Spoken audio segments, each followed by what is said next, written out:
저희가 오늘 그 욥기서 이제 강해를 시작하는데, 지난 한 3주 동안 우리가 특별 이 간증이 있어서 저에게도 참 은혜가 있는 시간이었고, 또 그리고 시간마다 참 많은 깨달음과 그리고 감동이 있었던 시간이었던 것 같습니다. 이번 주부터 저희가 욥기를 시작하면서 기도회를 이제 특별 기도회를 하자고 했는데, 사실 기도회를 어떻게 인도해야 되겠구나 하는 그러한 생각이나 아니면 이렇게 기획되어 있는 기도회를 하기는 조금 자신이 없고요.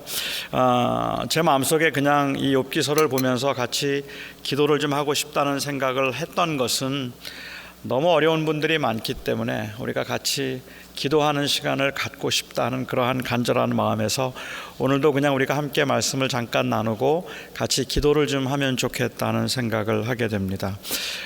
고난 중에 있는 분들에게 어찌 생각하면 오늘 욥기가 가장 적절한 그러한 책일지도 모르겠다고 생각을 해요. 고난당하는 분들에게 종종 욥기를 읽어보라는 이야기를 우리가 자주 하게 됩니다.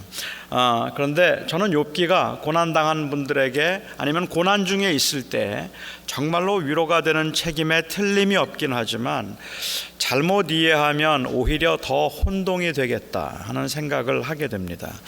욥기를 오해하면 우리가 위로를 받기보다는 오히려 마음속에 더 화가 나고 분노가 치밀지도 모르겠다는 생각이 들기도 해요. 어떤 의미에서 여러분들은 욥기가 고난 중에 위로가 되는 책이라고 생각하십니까? 어떤 의미에서 욥기가 고난 중에 있는 사람들에게 위로가 되는 책일까요? 아마도 고난 중에 있는 분들이 한번 욥기를 읽어보세요라고, 고난 중에 있는 분들에게 한번 욥기를 읽어보세요라고 이야기를 할 때, 그렇게 권할 때에 그 첫 번째 의미가 있다면, 그 욥기를 읽음을 통하여서 어떻게 욥이 믿음을 지켰는가 하는 것을 본받으라는 의미에서 이 욥기를 읽어보라고 하는 것처럼 느낄 때가 있습니다. 욥은 그런 고난 가운데에서도 하나님을 원망하지 않았고, 오히려 하나님의 이름을 찬양하고 자기를 비워서 내려놓을 수 있었다.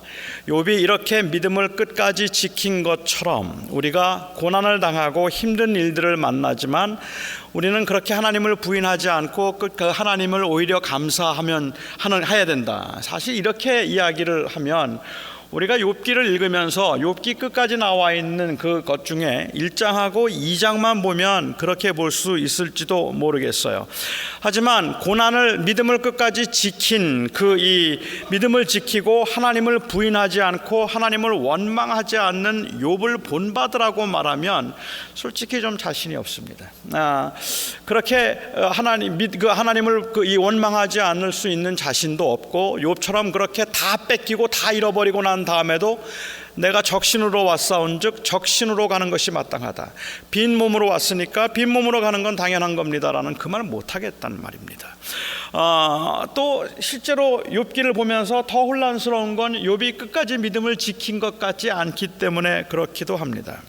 어떤 분들이 욥기를 읽어보라고 말을 한다면, 이 욥기를 읽어보라고 이야기하는 이유 중에 또 다른 하나의 이유는 욥이 당한 고난을 통해서 위로를 받도록 하기 위해서인 경우도 있는 것 같아요.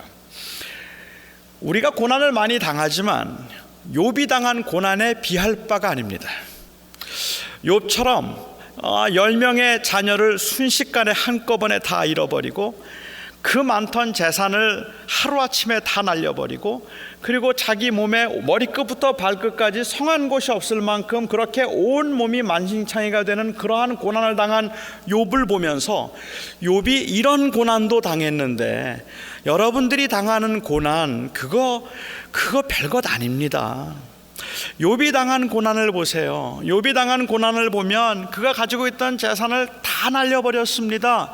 자식을 10명을 몽땅 한순간에 10명이 다 그냥 깔려서 죽었습니다.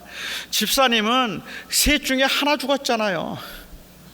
그렇지만 그 욥은 10명이 죽었는데 그거 위로 안 되세요?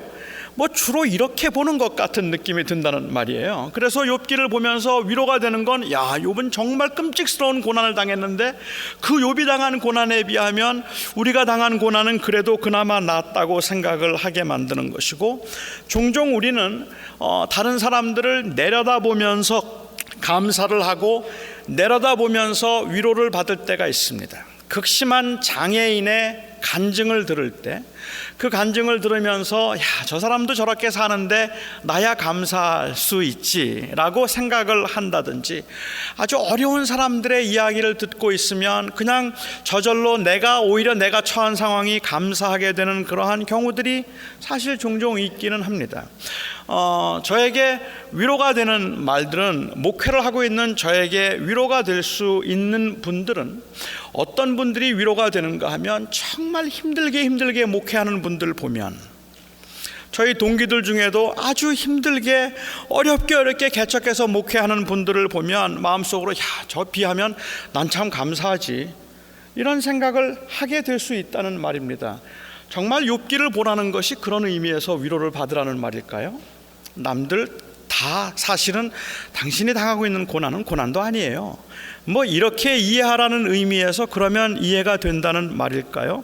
저는 아니라고 생각을 해요. 우리는 그렇게 위로를 받을 수도 없고, 실제로 우리가 각자가 처하고 각자가 당하고 있는 그 고난은 어찌 생각하면 그야말로 맥시마이즈된 고난처럼 보이기 때문에 누구와 비교할 것 없이 우리는 참 힘들게 살아가고 있는 것이고, 또 그 위로를 받는 방법이 다른 사람, 나보다 못한 사람과 비교해서 위로를 받고 감사하는 건 정당한 방법이 아닐 거라고 저는 생각을 합니다.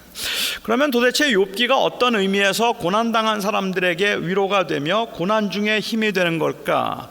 욥기의 주제가 무엇인가 하는 것을 살펴보면 중요하다고 생각하는데, 제가 이해하는 바 욥기의 주제는 욥은 의인이었다, 이것이 욥기의 주제가 아닙니다.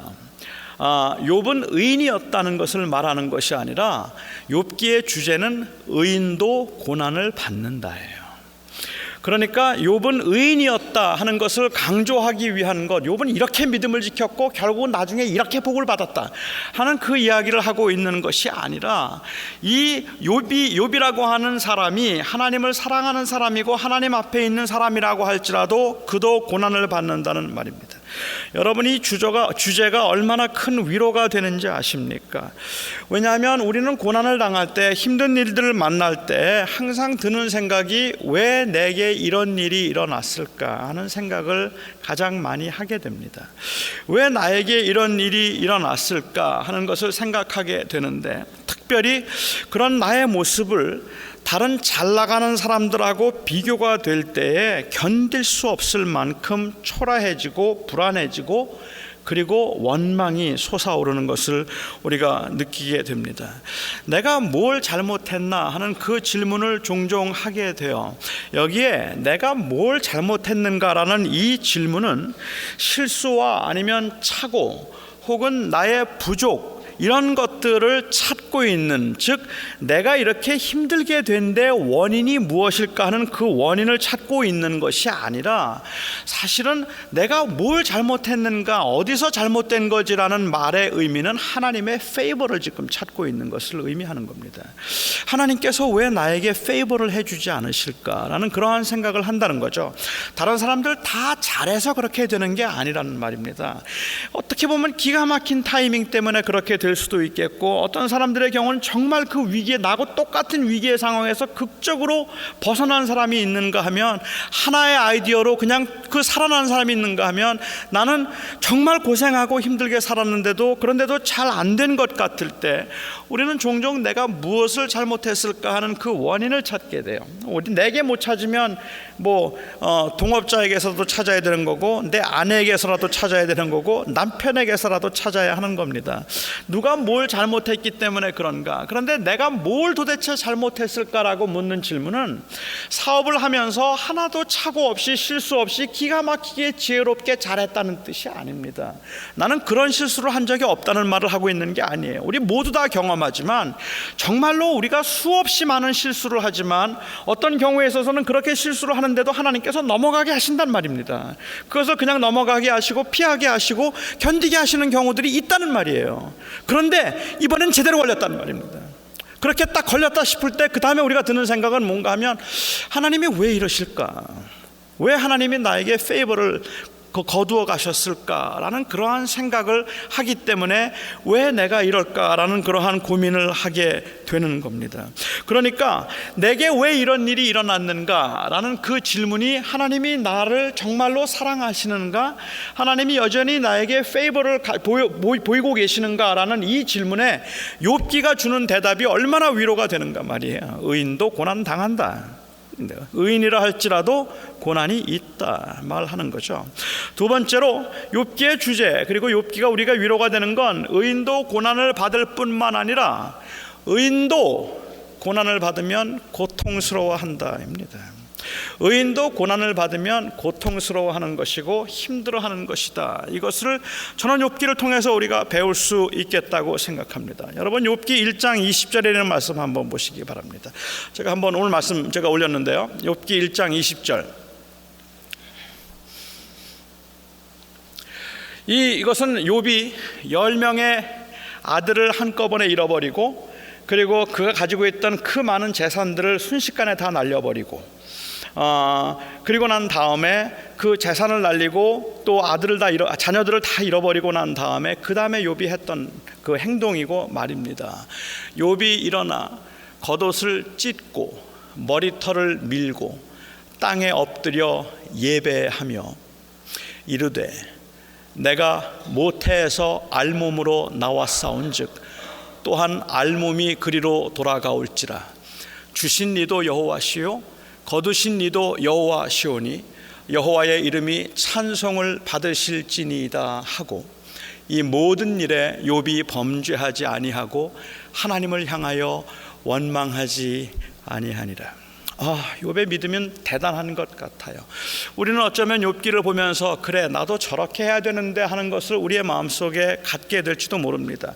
그렇게 견디고 그런 고백을 욥처럼 할 수 있어야 되는데, 내 집이 넘어갔다고 해서, 내 사업이 넘어갔다고 해서, 그리고 또 내가 지금 경기가 너무 안 좋아서 사업이 안 된다고 해서 그렇게 초조하고 닥달하고 안타까워하기보다는 오히려 하나님 앞에 예배하며 여호와 나의 하나님이여 내가 적신으로 왔사온즉 적신으로 하는 것이 마땅하오며 그 주신 자도 하나님이시고 거두시는 자도 하나님이시니 여호와를 찬양할지어다.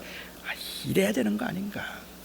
그리고 난 다음에 그가 그 고백을 하고 난 다음에 하나님께서 그에게 페이버를 보여주셔서 야 역시 욥이 최고다, 욥 같은 사람 없다, 사단에게 내 말이 맞았지, 이렇게 말씀을 해주시고 그 다음에 그에게 복을 주셨으면 좋았을 텐데, 오히려 그 욥의 믿음과 그 욥이 그 고난을 견딘 것 때문에 하늘에서는 말도 안 되는 그러한 이 어떤 논쟁이 벌어지고 있었던 것 같아요.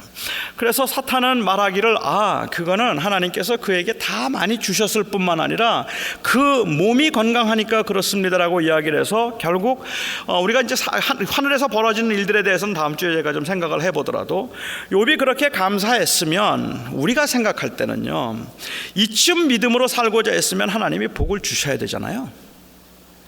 이렇게 믿음으로 견뎠으면 하나님께서 그 다음엔 축복해 주셔야 하잖아요. 내가 빈손으로 왔다 빈손으로 가는 건 당연합니다라고 이렇게 고백하면 하나님께서 그래 넌 참 내 믿음이 좋다라고 말씀하시고 넘치도록 복을 주셨어야 되는데, 그 다음에 벌어진 일은 무엇인가 하면 그 몸에 병이 나기 시작하는 겁니다.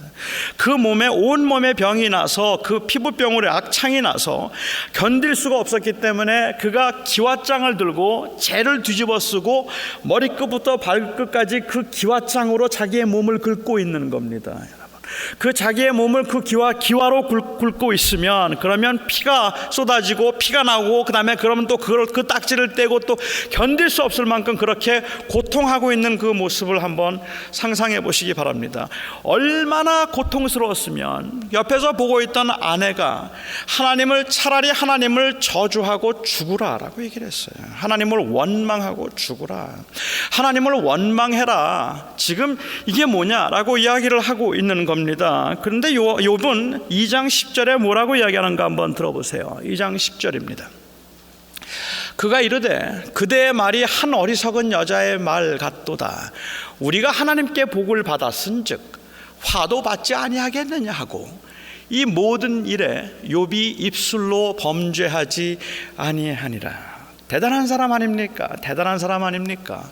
그러한 상황에서 그가 하나님께 복을 받았으니까 하나님이 화도 내리시는 거지, 지금까지 지켜주신 하나님께서 그것도 감사한데 또 지금 나에게 고난을 준다고 한들 내가 뭐라고 말하겠느냐, 오히려 감사해야지 라고 이 모든 일에 입술로 범죄하지 아니하였더라라고 이야기합니다. 자, 이렇게 이야기했던 욥이 욥 6장을 한번 가보시면요, 욥은 6장에서 3장에서부터 이미 벌써 욥은 시작을 했죠. 견딜 수가 없어서 마침내 폭발을 하는 겁니다. 욥이 6장 1절에 이렇게 이야기합니다. 욥이 대답하여 이르되, 이 욥이 대답한 것은 엘리바스라고 하는 사람이 와서 이제 욥을 위로하기 위해서 했던 말입니다. 우리가 조금 더 자세하게 나중에 살펴보겠지만 이 엘리바스가 찾아와서 했던 그 위로는 뭔가 하면, 욥아 너 의인이잖아. 내가 다른 사람들에게 위로했던 말 기억해라 라고 이야기를 하고 있는 겁니다. 그러니까는 그때 그 했던 말들을 기억하고, 욥이 너무 힘들어서 지금 고난 가운데서 막 괴로워하니까 엘리바스가 하는 말이 그거예요. 내가 했던 말들을 기억해야지. 그런데 이게 말이 안 들어온다, 이런 말들이 들어오지 않는다는 말입니다. 제가 여러분들에게 설교를 하면서 얼마나 자주, 여러분 환난 가운데 참으십시오. 여러분 고난 가운데도 기뻐하셔야 됩니다. 사랑하는 성도 여러분, 내려놓으셔야 합니다. 이러한 이야기들을 제가 한단 말입니다. 그런데 제가 그렇게 하고 있는 설교를 했던 저에게 고난이 닥쳐요. 그리고 고난이 닥치고 견딜 수 없는 그러한 고통과 많은 것을 상실하고 난 다음에 그 다음에 괴로워서 기도하고 있을 때 아마 어떤 분들은 저를 찾아와서 그렇게 위로할 겁니다. 목사님이 옛날에 설교할 때 그렇게 했잖아요. 옛날에 설교하면서 그거 고난 그 가운데 두려워하지 말라고 설교했지 않습니까? 그래놓고 지금 목사님이 어려움 당하니까 이러면 되겠습니까? 이게 좋아서 하는 말이고 격려의 말이긴 합니다. 그런데 욥이 이 말에 상처를 받았어요. 그리고 6장에서 이야기를 합니다. 그 엘리바스의 그 질문에 대답해서 하는 말입니다. 나의 괴로움을 달아보며 나의 파멸을 저울 위에 모두 놓을 수 있다면 바다의 모래보다도 무거울 것이라. 그러므로 나의 말이 경솔하였구나. 내가 정말 그때는 뭘 몰라서 한 말인 것 같다. 전능자의 화살이 내게 박힘에 나의 영이 그 독을 마셨나니 하나님의 두려움이 나를 엄습하여 치는구나. 들나귀가 풀이 있으면 어찌 울겠으며 소가 꼴이 있으면 어찌 울겠느냐. 싱거운 것이 소금 없이 먹히겠느냐. 달게 알 흰 자위가 맛이 있겠느냐. 내 마음이 이런 것을 만지기도 싫어하나니 꺼리는 음식물같이 여김이니라. 나의 간구를 누가 들어줄 것이며 나의 소원을 하나님이 허락하시랴. 이는 곧 나를 멸하시기를 기뻐하사 하나님이 그의 손을 들어 나를 끊어버리실 것이라. 이게 두려웠죠.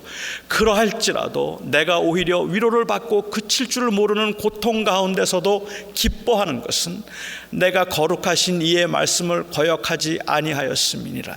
여러분, 지금 얼마나 그가 지금 혼란스러워하고 있는지 보이십니까? 11절에 내가 무슨 기력이 있기에 기다리겠느냐. 금방 그만해놓고 11절에 또 다르게 말하잖아요.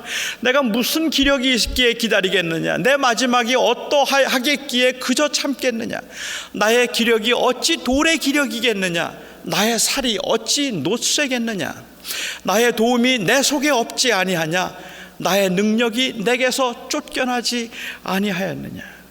여러분, 욥이 지금 이 6장에서 하고 있는 그 고백을 들어보면 욥의 마음을 우리가 좀 느낄 수 있지 않습니까? 내가 그전에는 이렇게 위로하지 않았는데, 다른 사람들을 그렇게 오히려 내가 그 말을 했던 것들이 오히려 경솔했다고 느껴질 만큼이나 그 고통 가운데서 그가 괴로워하고 있는 모습입니다.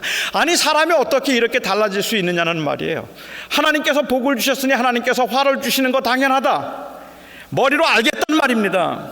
내가 빈손으로 왔으니까 빈손으로 가는 건 마땅하다, 이건 당연한 우리의 신앙 고백이라는 말입니다. 그런데 미치겠단 말이에요. 그런데 힘들어 못 견디겠고, 그런데 괴로워서 못 견디겠고, 불안해서 참을 수가 없고, 하나님이 버리신 것 같고, 하나님이 떠나신 것 같고, 어떻게 전능자의 그 진노의 화살이 내게 박힌 것 같은지 견딜 수가 없어서 그가 지금 6장에서 이 고백을 하고 있는 모습을 한번 보시라는 말입니다. 이걸 보면서 욥은 계속해서 이 고백들을 해요. 저는 이 고백들을 보면서 느낄 수 있는 것이 1장 2절만 있었다면, 그래, 의인의 특징은 무엇인가? 환난 중에 불평하지 않고 환난 중에 고난을 토설하지 않는 것이다. 잘 견디는 거죠. 어렵지 않은 것처럼 묵묵히 살아가는 것이겠죠.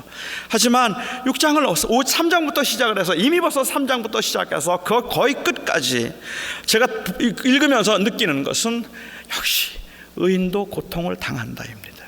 의인도 고통을 느낀다. 의인도 힘들다 하는 말입니다. 의인도 너무 아프다 하는 말을 하고 있는 것 있다고 생각합니다. 욥기를 우리가 보면 당시 유대인들이 가지고 있던 이 고난에 대한 이해는 우리가 소위 말하는 그 retribution theology였습니다. 이 retribution theology라고 하면 응징신학이죠. 어떤 사람들이 고난을 당하는가, 어떤 사람들이 장애를 가지고 사는가, 어떤 사람들이 가난한가, 이건 저주받은 사람들이다 생각했어요. 그러니까 모든 저주받은 사람들은 다 가난하고 고난을 당하고, 모든 저주받은 사람들은 전부가 다 그 삶이 어렵다라고 이야기를 했습니다.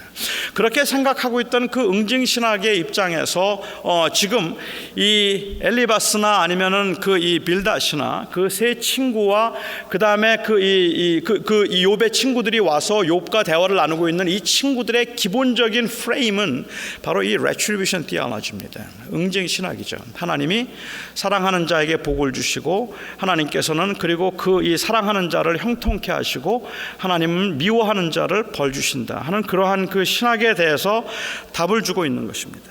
응징신학의 문제점이 있다면 고난을 언제나 부정적인 것으로 이해를 한다는 것이고, 고난당한 사람들을 정죄한다는 것이고, 그리고 또한 불필요한 죄책감에 사로잡히거나 우월의식을 갖게 만들 수 있다는 것이고, 하나님을 너무 무자비하고 무정한 분으로 만들 수 있다는 것이 바로 이 응징신학의 문제일 텐데, 오히려 욥기를 보면서 우리는 의인이 이유 없이, 아무 이유 없어요. 욥에게는 아무 이유가 없어요.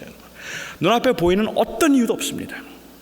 천국에서 무슨 일이 벌어지고 있는지 모르지만, 우리가 천국에서 벌어지는 일들을 보시면 알지만 욥에겐 아무 이유가 없었어요. 아무것도 잘못한 게 없었어요. 그런데도 불구하고 그에게 고난이 있다는 것을 우리들에게 알려주고 있다고 우리가 볼 수 있을 것 같습니다.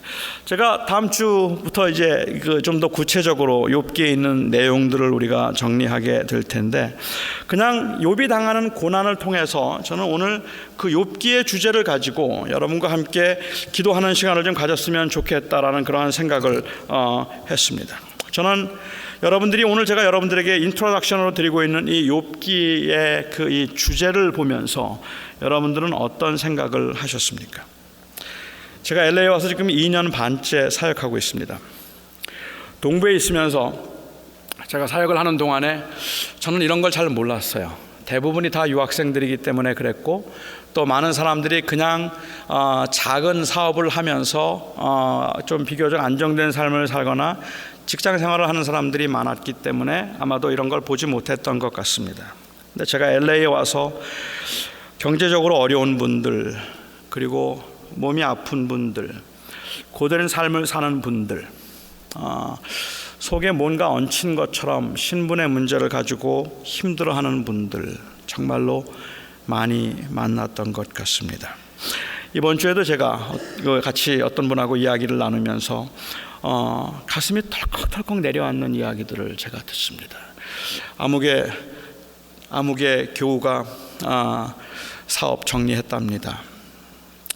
아무개 교우 집이 이제 이 집을 놓쳤답니다. 아무개 교우가 직장을 잃었답니다. 이런 이야기들을 일주일에도 몇 번씩 들으면서 이게 얼마나 힘든 일일까, 이게 얼마나 고통스럽고 얼마나 불안한 일일까, 얼마나 두려운 일일까라는 생각을 하게 됩니다. 여기에 계신 분들 중에도 아마 다른 분들에게 별로 이야기하지 않거나 정말 믿음으로 살기 위해서 내색하지 않고 믿음으로 지키려고 하고, 욥기 6장에 나와 있는 욥의 그 기도보다는, 아니면 그 욥의 그 마음의 표현보다는 오히려 지금도 그냥 욥기 1장과 2장에 나와 있는 그 고백을 붙들기 위해서 몸부림을 치고 계시는 분들도 계시겠다라는 생각을 하게 됩니다.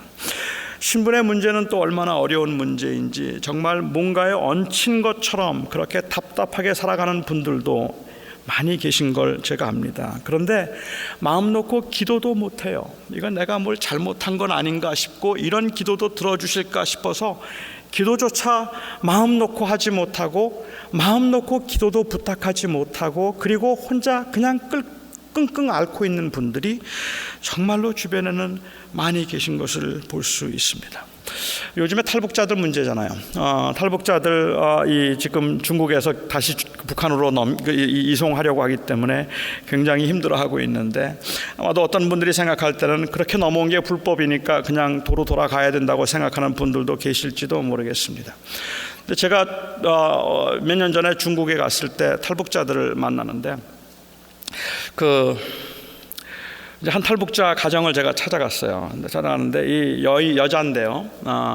중국 이 북한에서는 경호원으로 일하던 여자였는데 이제 탈북을 했습니다. 탈북을 해서 거기 한족하고 결혼을 했어요. 한족하고 결혼을 해서 살고 있는데 아이를 낳았는데 아이가 5살이더라고요. 그러니까는 이 넘어온 지 한 6년 되어서 아이를 낳았는데, 중국에서는 탈북자들의 경우에는 한족하고 결혼을 한다고 해서 신분이 바뀌는 게 아닙니다. 그냥 끝까지 탈북자입니다. 그래서 결혼을 하고 아이를 낳았어도 아이는 둘 수 있지만 그 탈북자는 붙잡히면 바로 다시 북한으로 가게 되어 있어요. 그렇게 넘어가게 되어 있기 때문에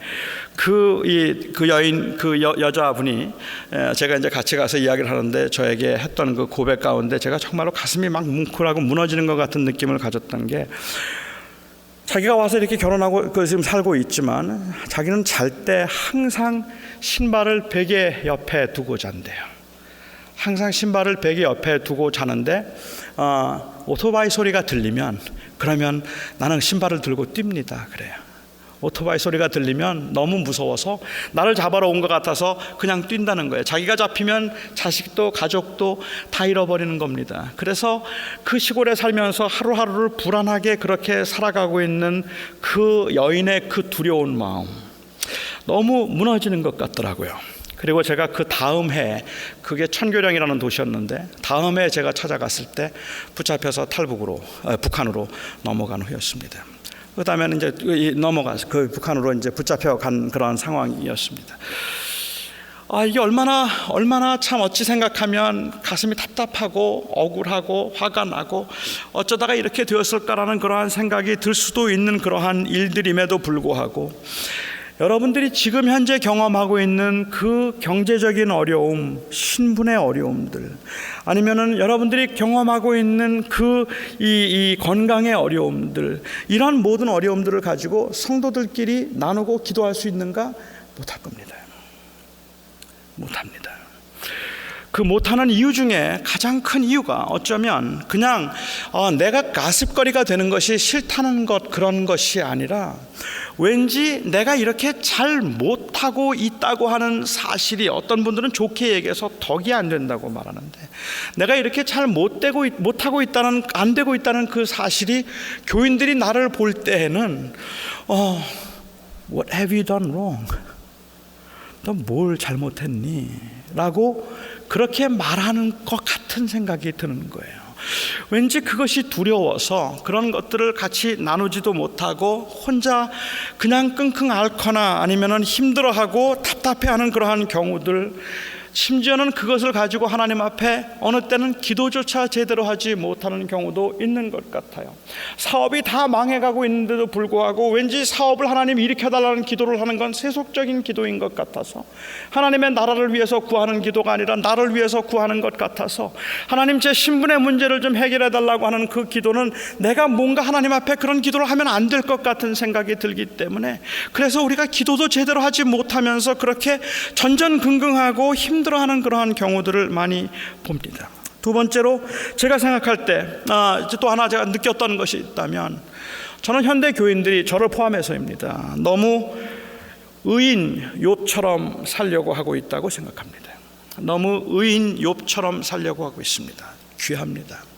저는 참 존중하고 그리고 필요하다고 생각하고 우리가 할 수 있다면 그렇게 해야 된다는 생각도 하고 있는데, 저는 하나님께서 부르짖어 구하기를 지금은 원하고 계실지도 모르겠다고 생각합니다. 하나님, 빈손으로 왔는데 뭐 빈손으로 가는 거죠. I'm okay.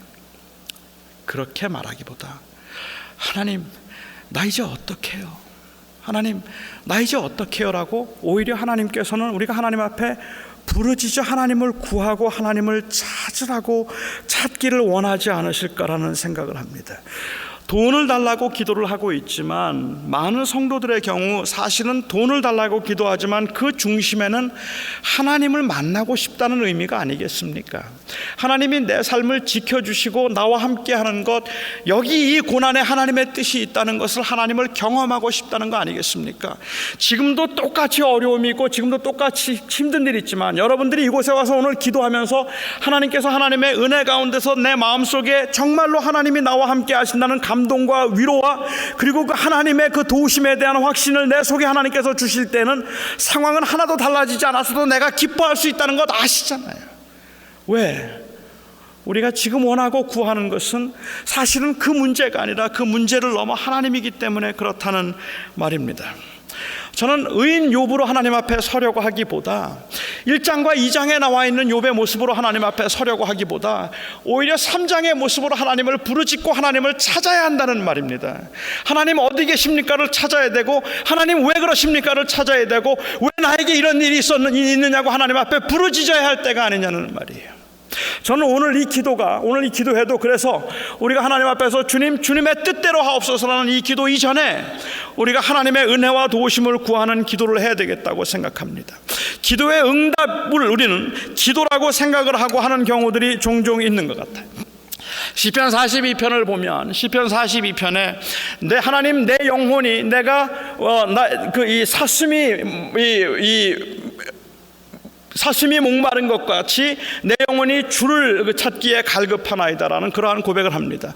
내 영혼이 정말로 갈급합니다. 주님, 내가 정말로 힘듭니다. 내가 전에 주를 경외하던 주를 예배하던 사람들과 함께 주의 이름을 부르던 그 무리들이 다 떠나갔고, 하나님 내가 정말로 힘들어서 주님의 은혜를 갈급하고 사모합니다라고 이야기를 하면서 그가 하는 말이, 내 영혼아, 그러나 내 영혼아, 내가 어찌하여 내 속에서 불안하여 하며 어찌하여 내 속에서 내가 낙심하는고 라고 그렇게 기도를 하고 난 다음에 또 하나님의 그 도우심과 하나님의 부르짐을 찾고 하나님을 부르짖어서 찾고 있는 그러한 모습들, 그렇게 하나님의 은혜를 구한 끝에 마지막에 결국 그가 하는 말이 내가 주 여호와의 이름을 찬양하리로다 라고 그렇게 고백을 한다면, 시편 42편이나 43편을 보면서 제가 느끼는 것은 뭔가 하면, 이 시편 기자가 한 절로 시를 다 쓰고 있지만 처음에 그가 했던 것은 바로 기도의 내용이고, 그렇게 기도한 끝에 하나님께서 그에게 하나님의 함께 하심을 보여주심이라는 응답이 임하면, 내 영혼아 내가 어찌하여 낭망하며 내 속에서 근심하는 거라고 그렇게 고백할 수 있고,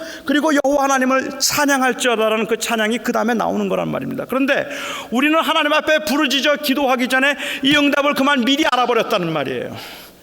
그래서 그렇게 기도해야 된다고 생각하고 있기 때문에 기도가 막혀요. 할 수가 없어요. 나는 그렇게 기도해야 된다고 생각하죠. 시편 22편을 한번 보시면, 그 시편 22편에서 다윗이 그 고통 중에서 얼마나 괴로워하면서 기도하는지, 그 괴로워하면서 기도하는 장면을 한번 보실 수 있기를 바랍니다. 제가 이 시편 22편에 있는 말씀을 오늘 띄우지는 않았는데요, 22편에 보면 내 하나님이여 내 하나님이여 어찌 나를 버리셨나이까? 어찌 나를 멀리하여 돕지 아니하시며 어찌하여 내 신음소리를 듣지 아니하시나이까? 하나님, 내가 낮에도 부르짖고 밤에도 그래도 잠잠하지 아니하오나 응답하지 아니하시면 어찌 미십니까? 라고 그가 얘기하고, 나는 벌레요 나는 사람이 아니라 사람의 비방거리요 백성의 조롱거리가 되었으니 나를 보는 자는 다 비웃으며 입술을 비축거리고 머리를 흔들며 말하되 그가 여호와를 의탁하니 그가 너를 도와주실 거라고 말하나이다. 주님 어찌하면 좋겠습니까? 라고 그렇게 기도하는 가운데 내가 주의 행하신 일을 선포하며 그의 이름을 찬송하리로다. 이것은 정직하게 하나님 앞에 기도한 끝에 그가 받은 응답입니다. 그런데 우리는 이 응답을, 하나님의 임재하심을 경험하기 위해서 응답을 찾는 그 과정 없이 그냥 이 기도를 먼저 해야 된다고 생각하는 거죠. 그러니까 우리의 기도가 막혀요. 그리고 마음을 그대로 하나님 앞에 드리지 못하는 경우들이 있었다고 저는 생각을 합니다. 저는 오늘 그래서 여러분들에게 오히려 이 시간에 기도할 때에 여러분의 형편과 사정을 도와달라고 기도하면, 여기 계신 분들 중에 그런 어려움이 아직은 없다고 생각하거나 아니면 지금은 내가 견딜 수 있기 때문에 하나님 앞에, 하나님 내가 원망하지 않고 주님을 바라보기를 원합니다라고 기도하는 분들도 계실 겁니다. 저는 아무 문제 없다고 생각해요. 저는 그렇게 하면 안 된다는 이야기를 하는 것이 아닙니다. 그런데 그냥 하나님의 마음을 좀 한번 보고 싶다는 생각을 했어요. 주님께서는 우리가 당한 그 어려움 가운데서 하나님 주님께로부터 모든 것이 주님께로부터 왔습니다. 주님께 갈 걸 내가 합니다. 저는 괜찮습니다라는 그 말보다 하나님은 오히려 다른 기도를 원하신지도 모르겠다는 생각이 듭니다. 제가 목회를 하면서 조금 힘들다고 생각할 때 저희 어머님께서 가끔 전화를 하셔서 저희 아버님이나 어머님이 통화를 할 때가 있습니다. 그때 저희 어머님께서 저에게, 아니면 저희 아버님께서 저에게 그렇게 물으세요. 요즘 힘들지 않니?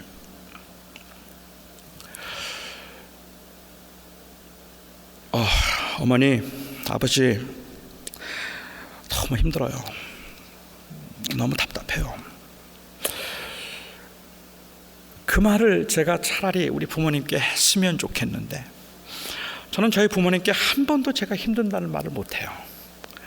힘들지? 그러면 괜찮아요. 어머니 괜찮아요. 아버지 괜찮아요. I'm okay. 괜찮습니다. 저는 하나님 앞에서도 제 모습이 그런 모습인 것 같아요. 왠지 하나님 앞에 자꾸만 내가 무슨 수 써서도 괜찮다는 걸 보여드려야 될 것 같은. 하나님 I'm okay. I'm fine. I'm okay. 그런데 괜찮지가 않아요. 욥이 하나님 앞에 그가 알고 있는 바대로, 그가 경험한 대로, 그가 배운 대로 그 고난을 당하면서 하나님을 찬양합니다. 저 괜찮습니다. 저 괜찮습니다. 그런데 하나님이 보실 때는 그가 괜찮지가 않았어요. 그래서 마침내 그가 하나님 앞에 그 마음을 쏟아놓고 괜찮지 않다는 모습을 보일 때 정말 하나님 어디 계십니까? 하나님의 임재를 부르짖어 찾을 때 그때 그가 하나님을 만날 수 있었다고 저는 생각합니다. 저는 이 시간에 제가 우선은 같이 우리 기도하는 시간을 좀 갖고 싶고요. 우리 찬송 한 장 하고 그 다음에 한 번 더 기도의 제목을 나누고 같이 기도하고 싶은데 제가 잘하는 기도가 있습니다. 그리고 저는 이번에 특별히 우리가 욥기를 보면서 이건 아니겠구나 하는 생각을 하는데 하나님이 고난을 주신 이유가 저는 그 이유 중에 하나는 기도를 머리로 하지 말고 마음으로 하라는 의미가 아닐까라는 생각을 했습니다. 기도를 머리로 하지 말고 마음으로 하라. 아프면 아프다고 해야 합니다. 힘들면 힘들다고 해야 합니다. 하나님 죽겠습니다. 불안에 미치겠습니다. 절 좀 도와주십시오. 그렇게 해야 합니다. 해야 합니다. 해야 합니다. 해야 합니다. 해야